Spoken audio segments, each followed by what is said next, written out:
Hi everyone, it's Mr. Barbier back with another video. So today's video is part 2 of our probability series, and let's get right into it. So here it says theoretical probability, okay? Probability is the chance of an event occurring, as we know. Probability only measures how likely it is that an event will occur. It does not guarantee that the event will happen. Theoretical probability is the ratio of the number of favorable outcomes to the total number of possible outcomes, and it is based on outcomes that are equally likely.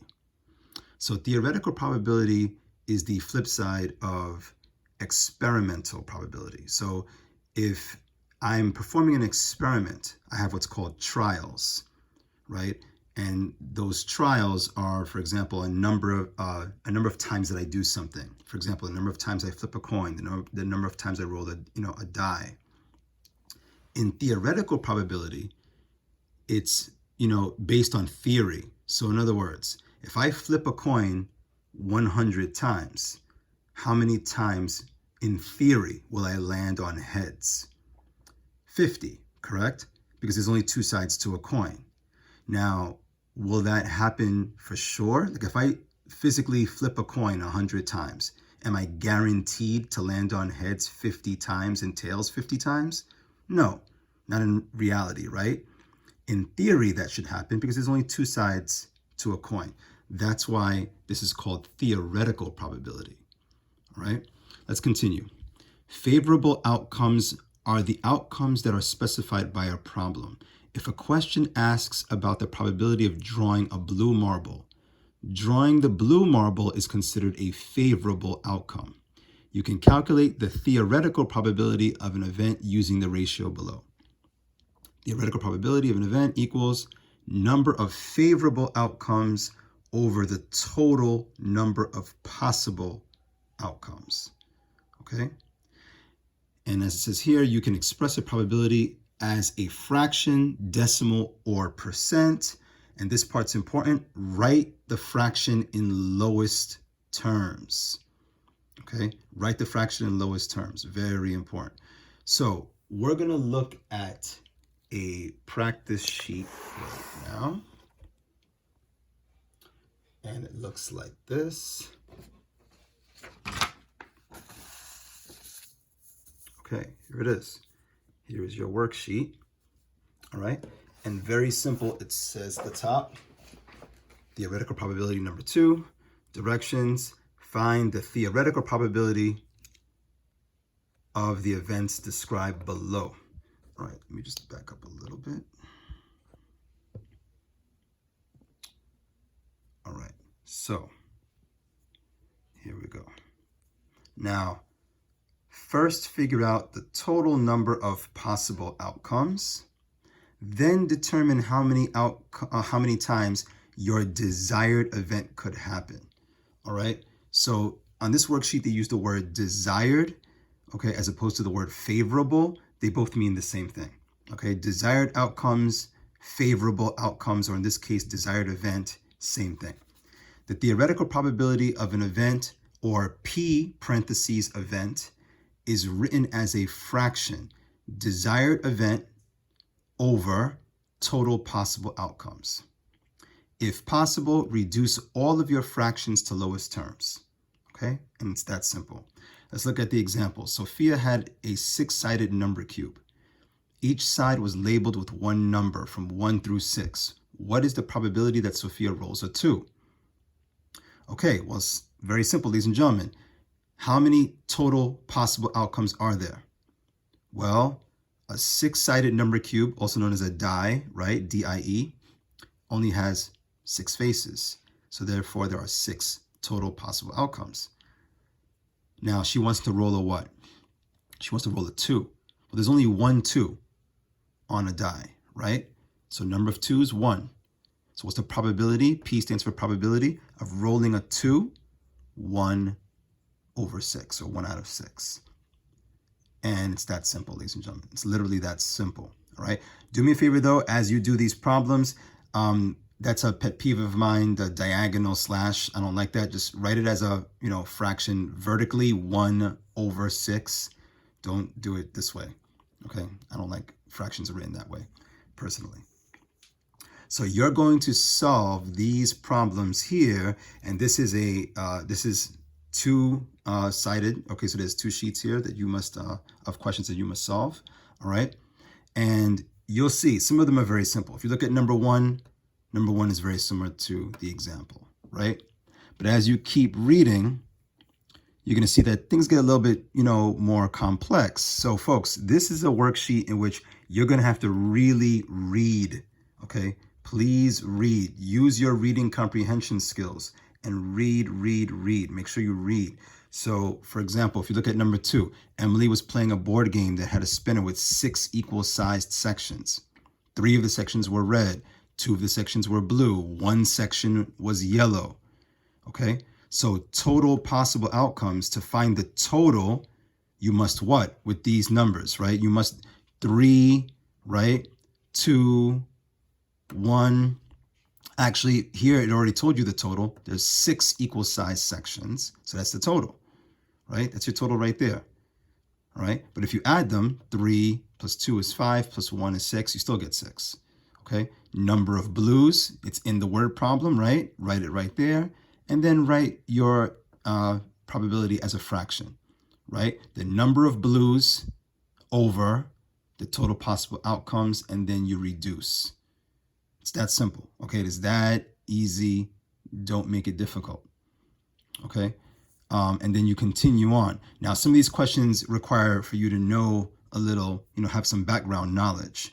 So, for example, if you look at number 3, Michael wanted to pick a card randomly from a regular deck of 52 cards.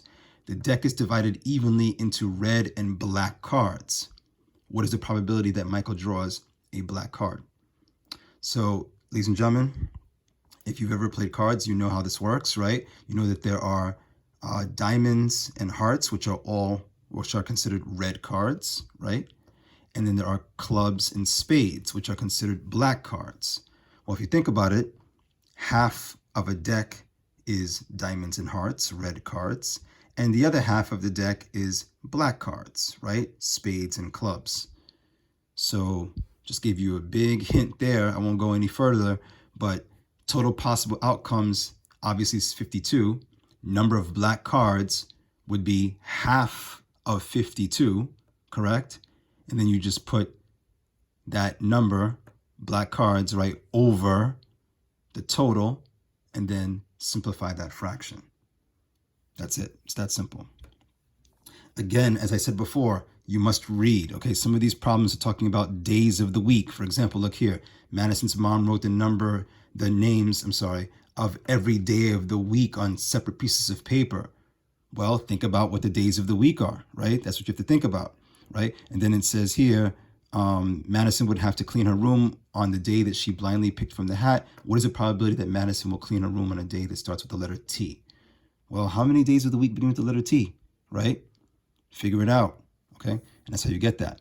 Now, a couple of problems, ladies and gentlemen, require you to know some math vocabulary. So, for example, look at this. The word multiple. You might say, Mr. Barbie, what does multiple mean again? In the word multiple is the word multiplication, right? So think of that whenever you see the word multiple. A multiple of 3 are all the numbers in the 3 times table. Let me show you really quick. Okay, so here's a multiplication chart. There's my 3, and all of these numbers here are considered multiples of 3, right? The 3 times table, right? 3, 6, 9, 12, 15, 18. These are all multiples of 3. So another word for multiple is the products, right? The answers in the 3 times table. These are your multiples of 3. So this question's asking, if you look at the question again, it says, Matthew went to the carnival. Hold on, let me squeeze this a little bit. Here we go. Matthew went to the carnival and played a game that had a bucket filled with balls numbered 1 through 10. He wins the game if he chooses a number that is a multiple of 3. What is the probability that Matthew wins the game? Well, you want a multiple of 3 that's within the range of 1 through 10. Okay, that's the key. So very, very easy, ladies and gentlemen. If you look back at this, right, and if you know your times tables, and you all should, well, how many numbers here? These are all multiples of 3, but which ones fall within the range of 1 to 10? You can see it, right? I don't need to point that out to you.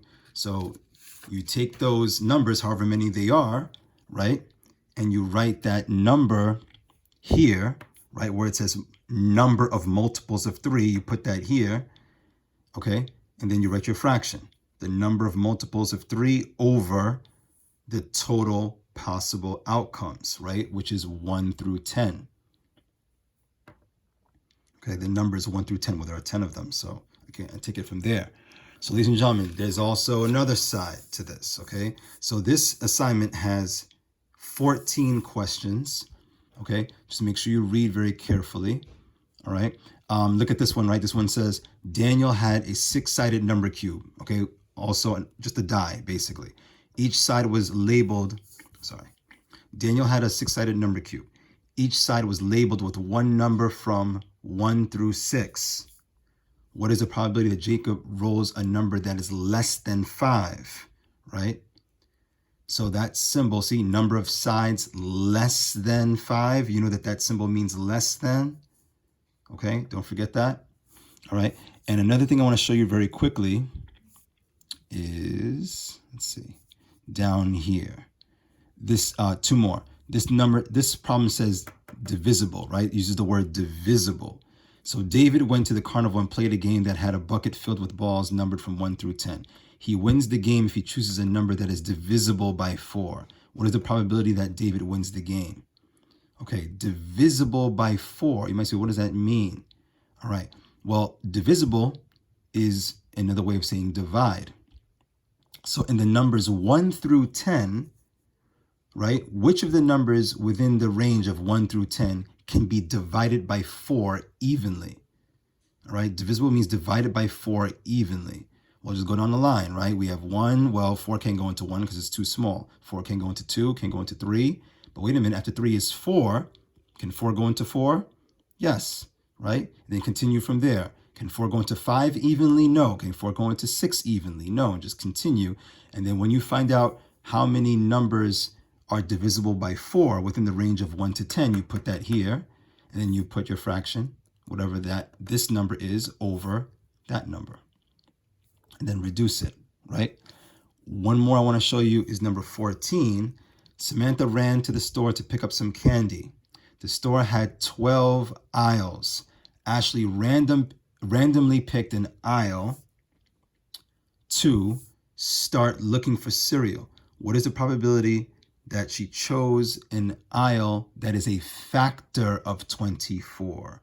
Now, some of you are saying, wait a minute, Mr. Barbier, what's a factor?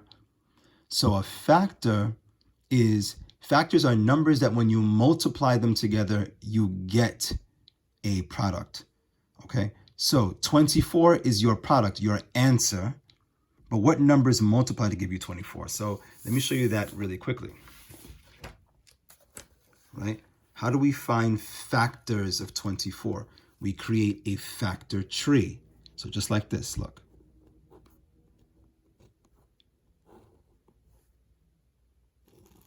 Okay, just like that, okay?